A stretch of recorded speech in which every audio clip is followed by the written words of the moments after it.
If you or someone you know believe that your house is haunted or that someone is possessed, there's no need to fear.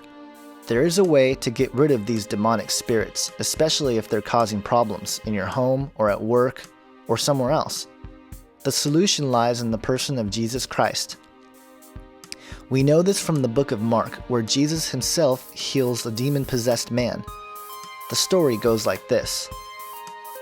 They went across the lake to the region of the Gerasenes. When Jesus got out of the boat, a man with an evil spirit came from the tomb to meet him.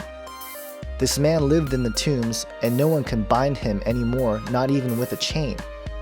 For he had often been chained hand and foot, but he tore the chains apart and broke the irons on his feet. No one was strong enough to subdue him.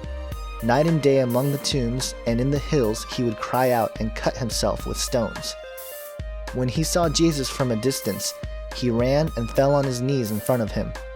He shouted at the top of his voice, "What do you want with me, Jesus, Son of the Most High God? Swear to God that you won't torture me."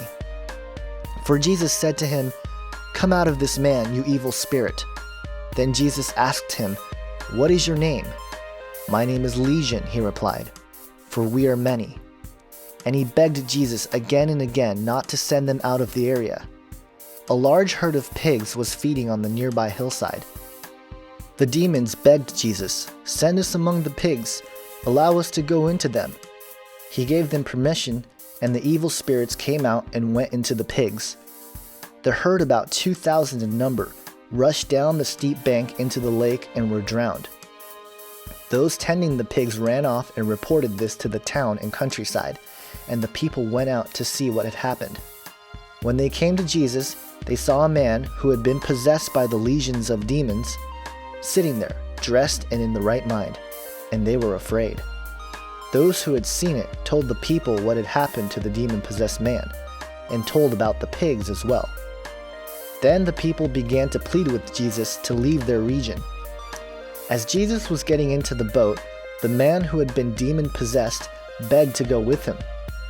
Jesus did not let him, but said, "Go home to your family and tell them how much the Lord has done for you, and how he has had mercy on you." So the man went away and began to tell in the Decapolis how much Jesus had done for him.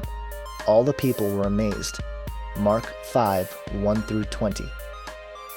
There's no need to call upon a priest or spread holy water. Although these things can help, the Bible tells us that calling upon the name and authority of Jesus Christ will do the job. This is exemplified in the book of Luke, when Jesus sent out 72 of his disciples out into the world to preach the gospel. The 72 returned with joy and said, "Lord, even the demons submit to us in your name." He replied, "I saw Satan fall like lightning from heaven.